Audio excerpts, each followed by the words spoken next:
Salve, salve, morceguetes e morcegotes, sejam bem-vindos para mais um vídeo de leitura e discussão, ainda com o nosso microfonezinho, tudo sendo gravado aqui no mesmo dia, para a gente dar um prosseguimento, então, pré-carnaval, porque aí a gente vai do tchê, tchê, tchê, tchê, tchê, tchê, para curtir, óbvio, mas a gente vai dar continuidade à leitura do livro É a Terra que nos Organiza, do Cacique Babau. Eu sou Marcos Morcego, comunicador político aqui na Caverna do Morcego, apresentador aqui. Vamos dar continuidade para esse vídeo de leitura e discussão.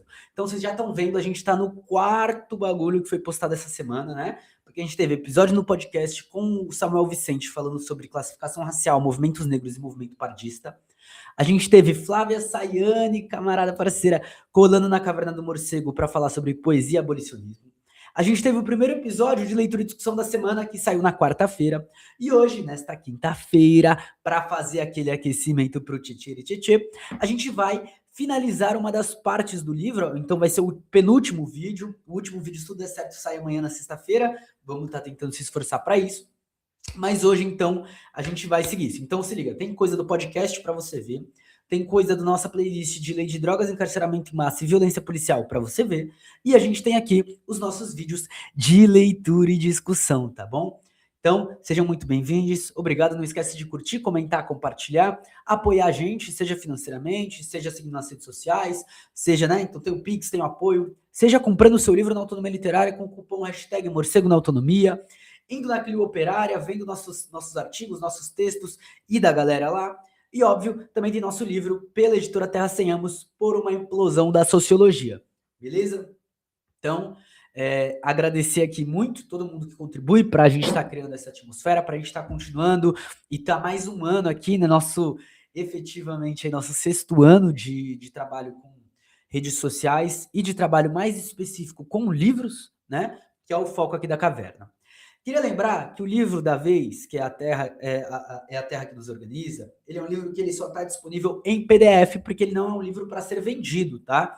Ele foi um livro feito por edital da FMG, blá, blá, blá, para distribuição, poucas unidades. Então a gente traz aqui o PDF, que está no link da descrição aí para vocês, e que vocês podem acompanhar pelo nosso arquivo do Mega, pelo nosso Drive. Bom, se você não viu nenhum episódio anterior, volta pelo menos no episódio anterior, que a gente mostra mais especificamente, mas o nosso Drive tá aí. A gente tá agora na última parte da trajetória biográfica escrita pela Nathalie Le Bouvet Pavelic, ou Pavelic, não sei exatamente, mas hoje então a gente vai finalizar isso, tá? E aí eu vou parar então esse compartilhamento e trazer aqui o Foxit Reader, que é o nosso aplicativozinho. Vocês vão ver que ele tá até grifado. Aqui, ó. Já é.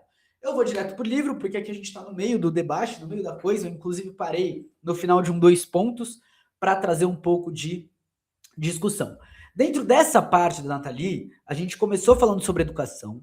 A gente foi para discutir, no último episódio, questão de autogestão, autonomia, produção alimentar e soberania alimentar e questão da violência do Estado. E agora a gente estava numa parte que a gente estava voltando para a questão da educação, né? A gente está vendo aí a atuação do Cacique Babau em prol da educação sem pensar em nenhum cargo político.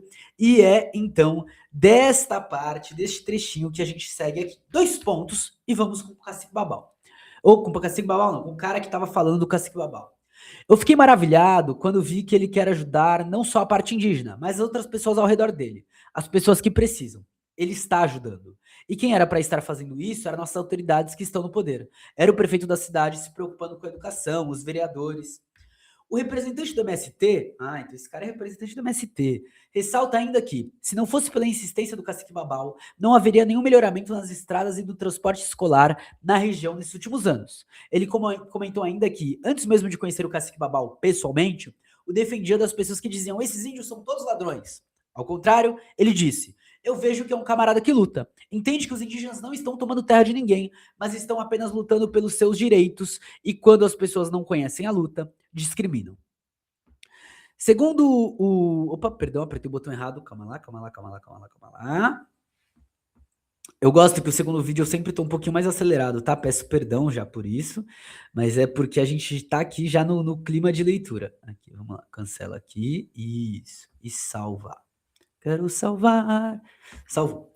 Segundo o Cacique Babau, as instâncias do governo pensam, a escola indígena é baseada naquela lei que vamos ser colocados na inclusão nacional. O diferencial do Brasil. Na verdade, está cumprindo uma lei com a qual o índio vai ser integrado. É a educação integracionista ainda, disfarçada de educação indígena. Tem um livro que está na minha lista de livros para comprar, que eu, inclusive, tô bem afim. Eu tenho o nome dele aqui. Calma lá, vamos ver se eu consigo achar ele facilmente, tá? Educação. Era um livro exatamente sobre este tema que eu estava querendo comprar. Eu não sei se eu coloquei ele na minha lista de compra, mas era um livro que justamente discutia... Aqui, ó. Educação Indígena versus Educação Escolar Indígena, do Pedro Paulo Scandiuzzi, pela editora Unesp. Que é um pouco disso, né? Que a gente entende que a educação brasileira é uma educação que busca assimilar os povos, né? Então, o Cacique Babau tem noção disso daí. O mesmo Estado que deveria provê-los com proteção legal e recursos para desenvolver a educação escolar indígena, exime-se do cumprimento de suas atribuições legais. Atua onde não deveria, patrocinando ataques às comunidades indígenas e criminalizando suas lideranças, em face do que as mobilizações indígenas são enfraquecidas, né? A gente está falando literalmente de genocídio, portanto. E um genocídio promovido pelo Estado. Gente, não é só Israel, não é só os Estados Unidos, o Brasil também. Com a disponibilização de recursos, a manutenção dos prédios escolares, contratações e planos de carreira para professores indígenas são prejudicados, impondo sérios limitações ao projeto de educação escolar indígena diferenciada. Não obstante, assistimos aqui a um exemplo de resistência. A comunidade tem criado estratégias e mecanismos para construir a sua autonomia de forma a não se tornar dependente ou refém do Estado. O ônus, contudo, é pesado, uma vez que os indígenas são compelidos a arcar com as despesas para a remuneração de advogados, deslocamentos, separações diversas, sistema e protocolo de autoproteção, tratamento de saúde, entre outros. Esses recursos... Opa! Ah, não trava. Não, tudo bem travar, só não... Isso, só não... Fecha. E fechou. E fechou. Tudo bem. A gente sempre deixa salvo as coisas justamente por isso. Agora vocês estão entendendo porque eu sempre salvo, né? Quando eu faço essas coisas. Estou abrindo aqui o explorador de arquivos. Downloads. Trabalhando nisso. Tô com essa música na cabeça agora. Já dá vontade de sair correndo pro carnaval. Aqui.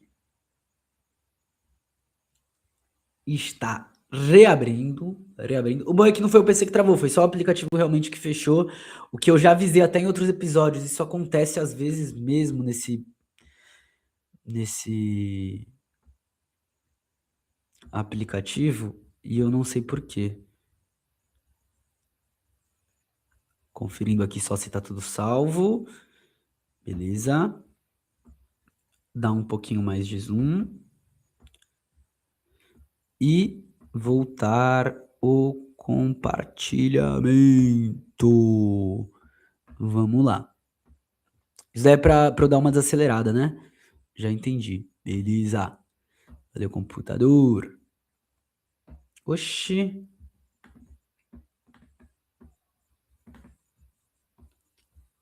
Uai. Não quer aparecer agora a janela do livro? Aí você tá brincando comigo. Aí está de zoeirazinha com a minha cara. Calma aí, então. Vamos lá. Eu vou compartilhar o Mega rapidamente. Parar o compartilhamento. Janela. Uai.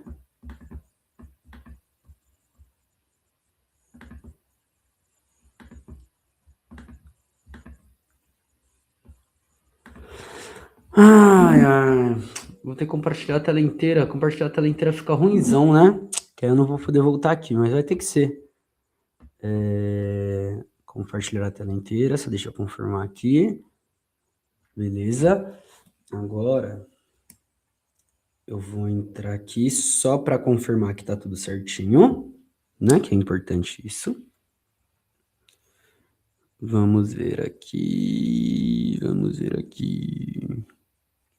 Esse daqui que a gente tá gravando, né?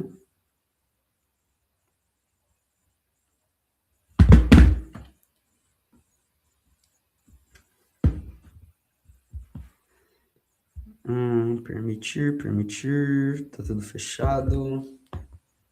Tirar o som. Vamos lá. Não, beleza, tá certo.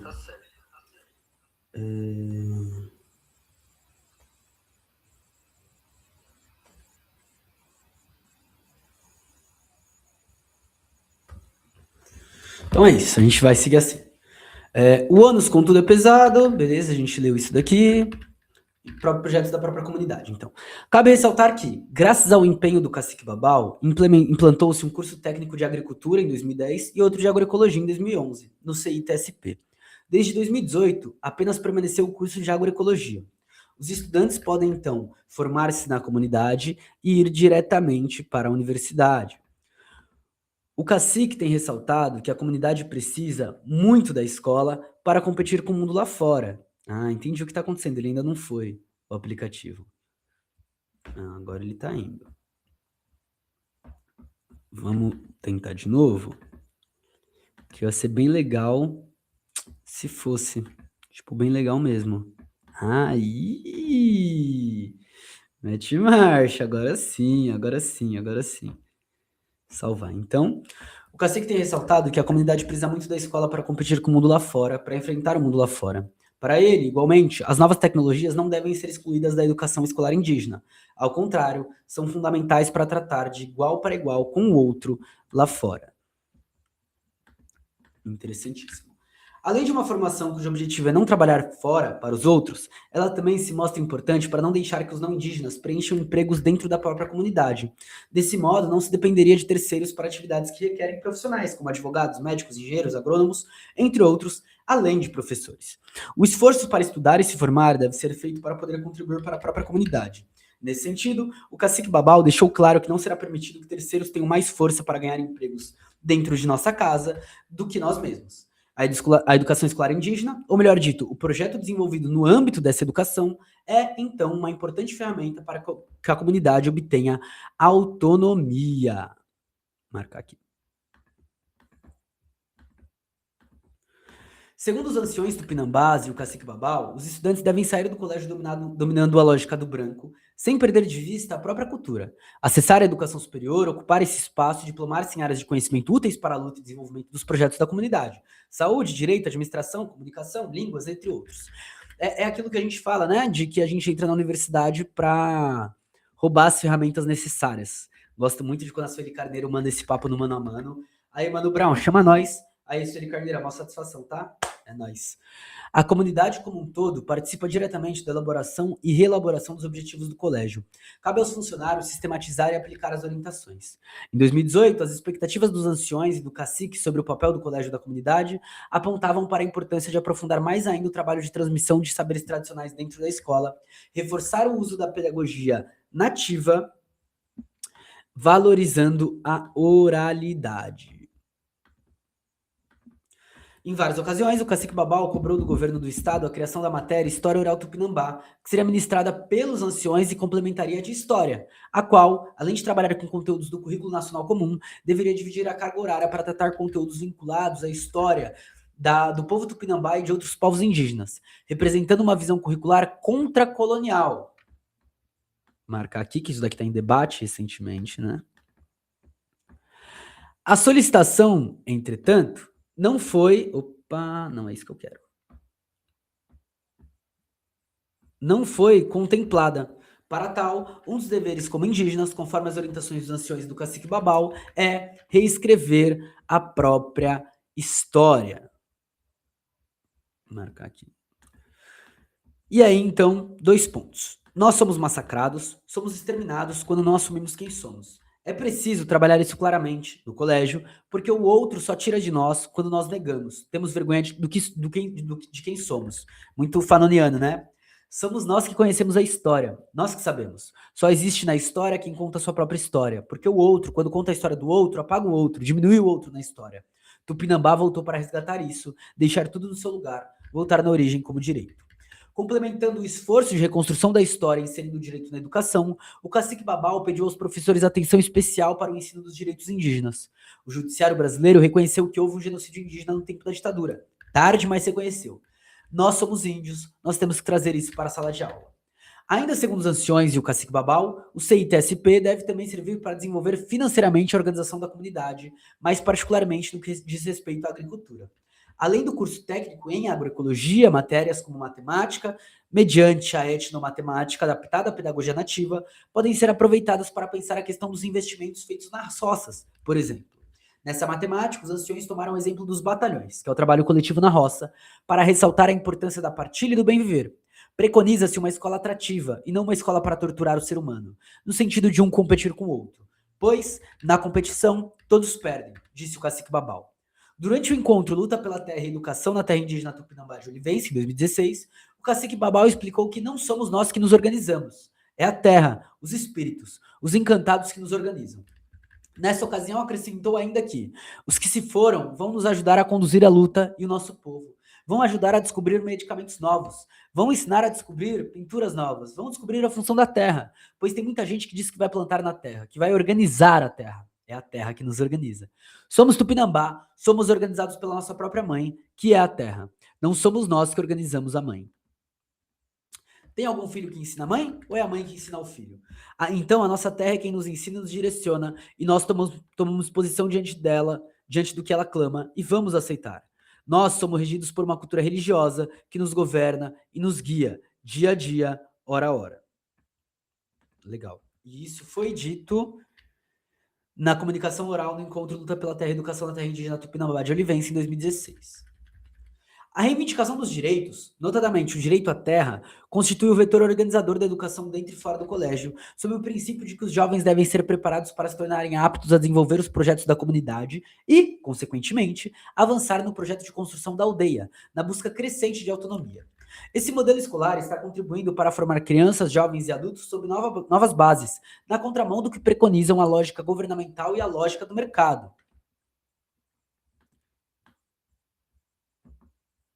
Eu não preciso dizer nada, né? Eu fiquei quieto justamente por isso, só para vocês refletirem. O cacique Babau, com rara perspicácia e certa dose de indisfarçável orgulho, não tem dúvida de que o modo de vida tupinambá, de acordo com a variante Serra do Padeiro, está, gradativamente, invertendo as posições no contexto regional. Ao invés de devedores dos poderes externos, dá-se o contrário, isto é, o modo de produção e reprodução tupinambá colabora decisivamente para a produção e reprodução regional, seja através da preservação do ambiente, das nascentes e matas ciliares, seja mediante a sua cosmologia, né, espiritualidade, seja, finalmente, por via do seu projeto de educação interétnica e intercultural, envolvendo uma ação regional, econômica e ambiental.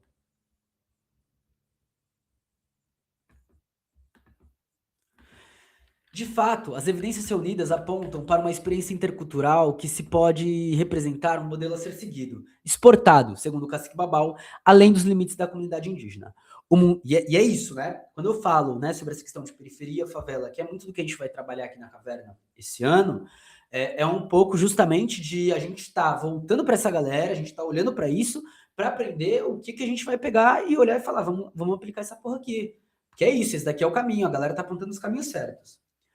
O mundo é uma questão de a gente ir ensinando um ao outro. Cada hora as coisas são diferentes. E uma escola existe para trabalhar exatamente isso, a evolução do dia a dia.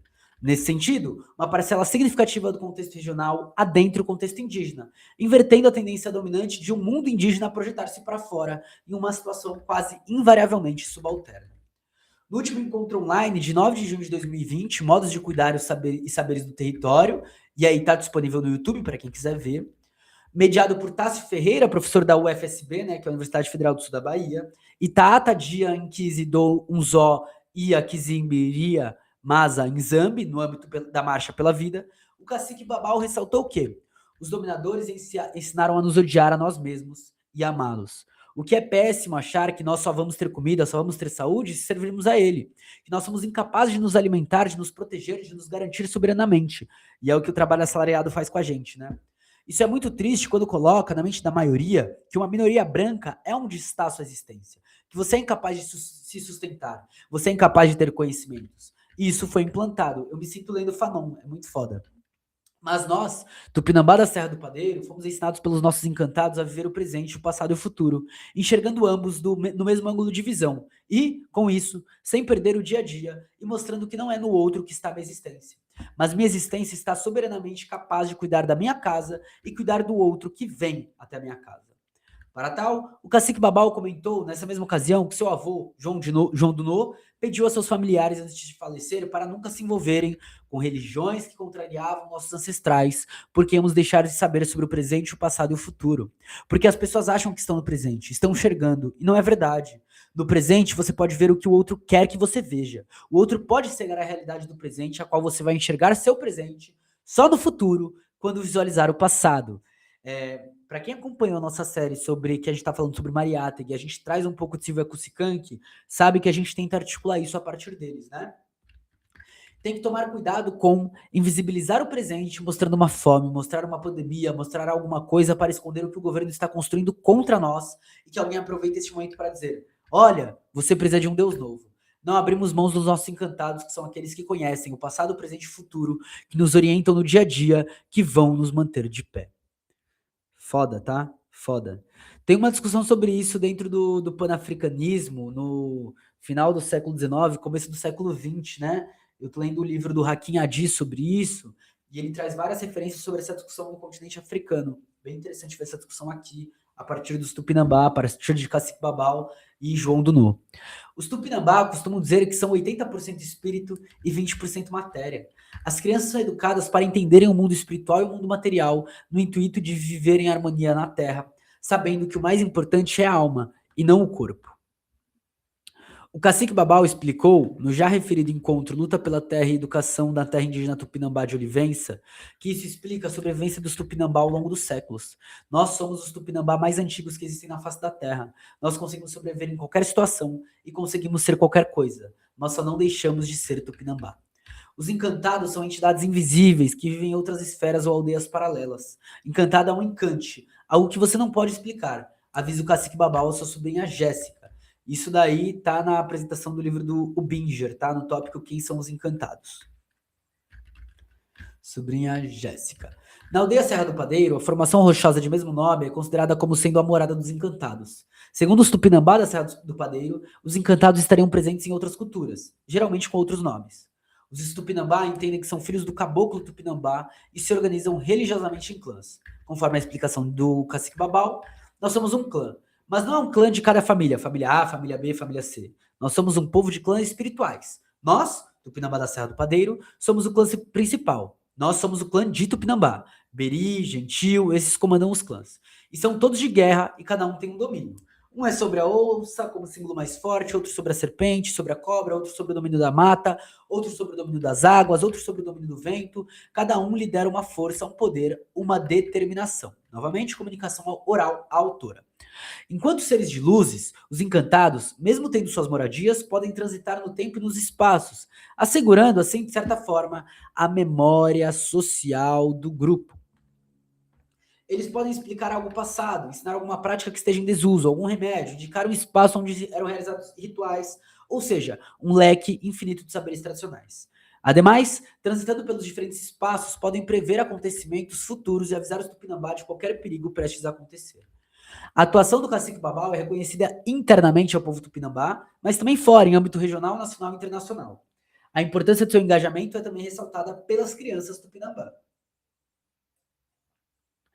No relatório final, circunstanciado da identificação da terra indígena Tupinambá de Olivença, e aí é o relatório final circunstanciado de 2009, Viegas e Paula ressaltam textos produzidos por crianças sobre as violências perpetradas pela Polícia Federal e a atuação das lideranças. Colégios da terra indígena tiveram suas atividades paralisadas, uma vez que várias bases militares foram instaladas na terra. Em 27 de outubro do mesmo ano, quando o CEITO reabriu, um estudante do terceiro ano escreveu: como é que foi em Babau? Os índios entraram na aldeia e os policiais foram lá tirar os índios. Mas não tiraram, não. Os índios não foram. Lutaram, brigaram e não saíram. Olha o que aconteceu na Tucum, que é a retomada na área dos Curupitanga. Os policiais foram lá para tirar os índios e tiraram. As mães ficaram com medo que os filhos fossem feridos. Lá no Babau, os policiais levaram o irmão do Babau. Eu não gostei porque eles são meus primos, meu sangue, e acho que isso não está certo, porque os índios trabalham para ter as coisas que lutam pela terra. Os índios estão de direito de luta pela nossa terra. A respeito desse texto, Viegas e Paulo observam que, tal como muitos outros adultos, a resistência de Babau à polícia foi vista como um reforço de seu papel de guerreiro e lutador frontal pelos direitos da terra, tornando-se assim um exemplo a ser seguido para esses estudantes, futuros guerreiros da terra indígena. Outra criança explicou ainda para Viegas e Paula, durante uma oficina no GT do CEITO, em outubro de 2008, com alunos dos segundo e terceiros anos. Babau está lutando pela terra. Ele, os índios dele, estão lutando pela terra porque os índios trabalham. Eu sou índia, uma índia guerreira. Quero lutar pelo nosso direito. Quero nossa terra demarcada. Babau está lutando pela terra e ele não vai sair da aldeia. Eles estão certos. Lutar pelos nossos direitos. Obrigado. Cabe ressaltar também o reconhecimento da sua atuação pelos outros povos indígenas do Estado, representados no Movimento Unidos dos Povos Indígenas da Bahia. Eles o elegeram como seu presidente de honra. Já assumiu em 2011 a coordenação geral do Mupoibá, que manteve até hoje as orientações em termos de organização e estratégias deixadas por ele. A sociedade civil também já reconheceu a importância de sua trajetória pela defesa dos direitos humanos. Com efeito, em 2017, o cacique Babau recebeu a medalha Chico Mendes, salve pela lembrança e pela memória de Chico Mendes, de resistência, por indicação da Comissão de Direitos Humanos da Ordem dos Advogados do Brasil, seção Rio de Janeiro.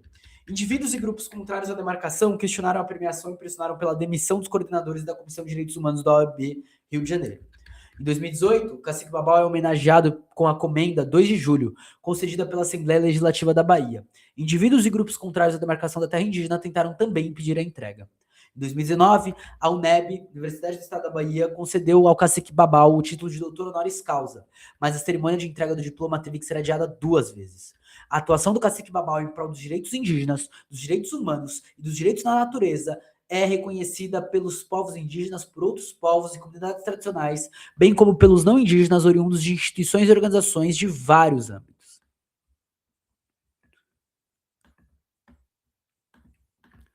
Os povos indígenas do Brasil lutaram por muito tempo para o reconhecimento dos seus direitos e agora lutam para não perder. As universidades públicas, como lugares de formação de futuros profissionais, têm um papel importante a jogar. Com efeito, é notável o desinteresse sobre as questões indígenas em muitos cursos considerados conservadores e elitizados, tais como costumam ser os cursos de Direito e de Medicina. E óbvio, né? E os cursos de Humanas que tratam como objeto, que objetificam, que são coisas para serem exploradas e investigadas para você fazer sua pesquisinha, para você retornar ali um trabalho para o professor.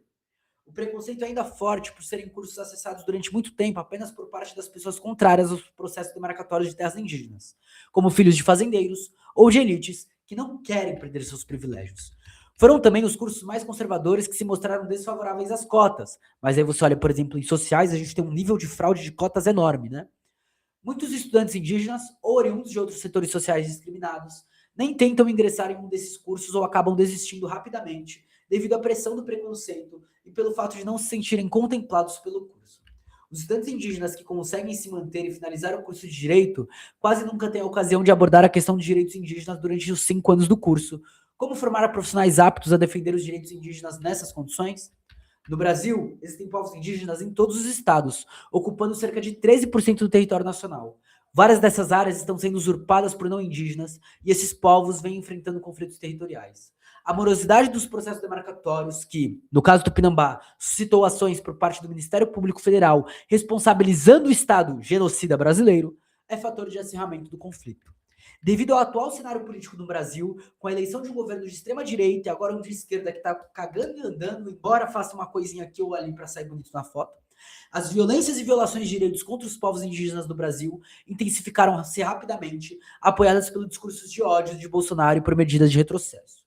No remanejamento ministerial desse governo, foram nomeados representantes de setores contrários aos direitos indígenas, justamente para pastas que têm a atribuição de garantir tais direitos. Embora a gente saiba de uma grande limitação, por exemplo, no caso da ocupação da Cardil e da necessidade de revogar esse projeto de privatização e construção, né, ali no Rio Tapajós, então não só de suspender esse processo, mas revogá-lo, Sônia Guajajara tem falado muito pouco, e a ministra do Ministério Indígena. Esse cenário tem sido terreno fértil para invasões de terras indígenas, assassinatos de lideranças e outras grandes violações, conforme noticiado na imprensa e como se verifica no caso do Pinambá. A ONU declarou recentemente que o Brasil é o país mais perigoso para os defensores dos direitos indígenas. Gente, desculpa, se você vir me falar que isso daí não é fascismo, eu não sei o que é fascismo, tá? Sendo bem sincero. Principalmente porque são latifundiários, grandes empresas e o Estado em prol disso. Em seu relatório, tudo bem, pode ser um novo tipo de fascismo. A gente pode definir assim. Em seu relatório, a relatora especial das Nações Unidas para os Direitos dos Povos Indígenas, que visitou a comunidade Tupinambá na Serra do Padeiro em 2016, que a gente já trouxe aqui, destacou dados da Frontline Defenders, que são defensores da linha de frente, atestando que o Brasil é um dos 4 países onde mais se matam defensores dos direitos humanos e que esses são, na maioria, indígenas que protegiam suas terras ou direitos. Ademais, na maioria dos casos, não há investigação e responsabilização dos autores dos crimes por parte dos órgãos competentes, ou melhor, dos órgãos incompetentes, né? As violações dos direitos indígenas, bem como aos direitos humanos de forma geral e as violências físicas e psicológicas constantes sofridas pela comunidade, perpetradas por indivíduos e grupos contrários à demarcação, inclusive por agentes do poder público, interferem na rotina da organização, impactando diretamente a comunidade. A omissão do governo federal ao não garantir os direitos territoriais dos Tupinambá só fez acirrar o conflito e aumentar a violência. Os conflitos que vêm ocorrendo no sul da Bahia anunciam um desfecho trágico, já em processo, só passível de ser alterado mediante assinatura pelo Ministério da Justiça da portaria declaratória da terra indígena do Tupinambá. Ou óbvio, né? Por a gente se organizar para efetivamente enfrentar o sistema capitalista e o modo de produção capitalista. Que aí a gente começa a falar sobre alguma coisa também.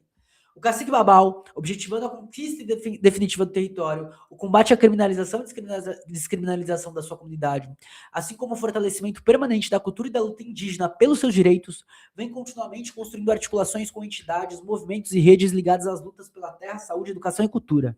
Entre as organizações indígenas, o Cacique Babau trabalha em parceria principalmente com a PIB, que é a Articulação dos Povos Indígenas, que hoje, embora com as suas limitações, faz muito mais do que a FUNAI, a APOIME, que é a Articulação dos Povos e Organizações Indígenas do Nordeste, Minas e Espírito Santo, e o Mupoíba, que é o Movimento Unido dos Povos e Organizações Indígenas da Bahia.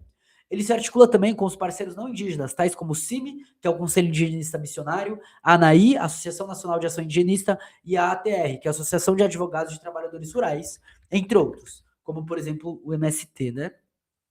O Cacique Babau tem também articulação política com órgãos estaduais, federais e internacionais, como o Conselho Nacional de Direitos Humanos, Secretaria de Justiça, Direitos Humanos, Desenvolvimento Social do Governo do Estado da Bahia, a FUNAI, que é a Fundação Nacional do Índio, o Ministério Público Federal, a ONU, a Organização das Nações Unidas e o Conselho da União Europeia. E nem com tudo isso serve para garantir uma defesa concreta, né? Acrescenta-se a articulação com universidades brasileiras, tais como o UFBA, que é a Universidade Federal da Bahia, o NEB, que é a Universidade do Estado da Bahia, o FSB, que é a Universidade Federal do Sul da Bahia, o FMG, que é a Universidade Federal de Minas Gerais, e o FRJ, a Universidade Federal do Rio de Janeiro. Volto a dizer, cadê a porra da USP?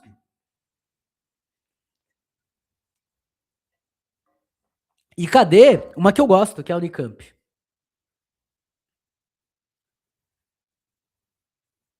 Esse é um grande problema de São Paulo. Um enorme problema. Sua atuação tem ainda mais máxima importância considerando seu empenho em orientar políticas públicas e científicas para o reconhecimento, a aplicação e a garantia dos direitos indígenas. Não é pequeno o número de pesquisadores ou políticos que se beneficiaram de sua orientação ou que por eles foram apoiados e instruídos em momentos decisivos de sua formação profissional. As consequências políticas foram notáveis no que toca à defesa dos direitos indígenas neste país. Aqui, então, temos algumas fotos, algumas imagens. Deixa eu diminuir um pouco o zoom, né? Pra gente ver melhor. Aqui, ó. O rio, mato, mais mato, terra. Página anterior, o Rio Una, né? Na terra indígena Tupinambá de Olivença, quase tomadas. Os Tupinambá puderam preservar os rios e as nascentes do território. Conjunto de fotografias de Rafael Vilela para a Mídia Ninja, de março de 2019, tá? Estrada interna da comunidade Serra do Padeiro, mantida com trabalho dos recursos dos Tupinambá. Uma roça, e aí homens e mulheres, jovens e anciões participam das roças comunitárias de mandioca, cultivadas o ano inteiro para consumo e como garantia de renda, né? A mandioca é uma base de dieta tupinambá, além do beiju, tapioca, carimã ou massa puba, que vem da mandioca. Quem quiser me levar lá pra gente comer isso daí, tô aceitando, tá ligado? Óbvio, né? Se quiser trabalhar também, nós vai trabalhar com certeza. E vem sendo aperfeiçoados ao longo das gerações. Aqui a galera trabalhando na roça de mandioca, galera carregando mandioca. Aqui a mandioca, né? Plantada ainda. Mandioca plantada, criança. Aqui é grão de alguma coisa. Na página anterior era o Iatan Tupinambá brincando. E aqui é o Cacique Babau secando o cacau. Olha que legal. Na Unacal, antigo conjunto de fazendas produtoras de cacau, café e palmito, que estava desativado até a retomada pelos Tupinambá em maio de 2012. Vários pés de cacau foram plantados pelos anciões e hoje são a maior fonte de renda da comunidade. Ó o cacauzinho aqui, ó. Que legal. Ó, casinha. Uma das casas mais antigas da sede da comunidade Serra do Padeiro, onde mora filhos e netos da Dona Maria e seu Lírio. Legal. Fazendo uma fogueirazinha, né? Fogo do Toré, na sede da comunidade Serra do Padeiro. As crianças aprendem fazendo as práticas culturais de seu povo. Cacique Babau com o manto Tupinambá, tá? A foto foi pela Glicéria Tupinambá, olha que legal. Manto confeccionado em 2020 com 3 mil penas de aves nativas. Tem galinha, galo, gavião, pato, peru, pavão, tururim, sabiá, bico do osso, canário da mata, gavião rei, gavião perdiz e arará na parte do capuz. O centro do capuz contém uma semente de jequitibá, né? Tem base de algodão cru encerado com cera de abelha tiúba e a base do algodão foi trançada seguindo a técnica de tecelagem do gereré, ferramenta de pesca utilizada pelos anciões da aldeia. Olha as técnicas que são utilizadas para produzir isso, né? E aqui tem o cacique Babau com o manto Tupinambá. Várias fotos, olha que foda. Forte, né? Bem forte. Ah, sorrisão. Ah, da hora. Da hora. E é isso então. Então, no próximo vídeo a gente vem efetivamente para finalizar e é a última parte, retomada, Cacique Babau, Rosivaldo Ferreira da Silva. Galera, foda essa última parte, né? Enfim, acho que complementa muito bem o que a gente vinha falando. Falando então um pouco sobre direito indígena, direito da terra e, novamente, sobre violência, né? Eu acho que são coisas que estão extremamente vinculadas quando a gente pensa dentro do sistema capitalista em povos subalternos, que são explorados, oprimidos, reprimidos e por aí vai, que é o caso, né? Das pessoas aldeadas, das pessoas do campo, das matas, das águas, das pessoas das favelas e periferias urbanas, das pessoas pobres e das pessoas racializadas, das mulheres, das crianças, enfim, das pessoas com deficiência e por aí vai. Então, tá aí, a gente tem muito aprendizado, muita coisa importante, muita coisa sendo falada. A gente se vê no próximo episódio com as palavras de Cacique Babau, efetivamente. Até mais, um grande beijo e tchau!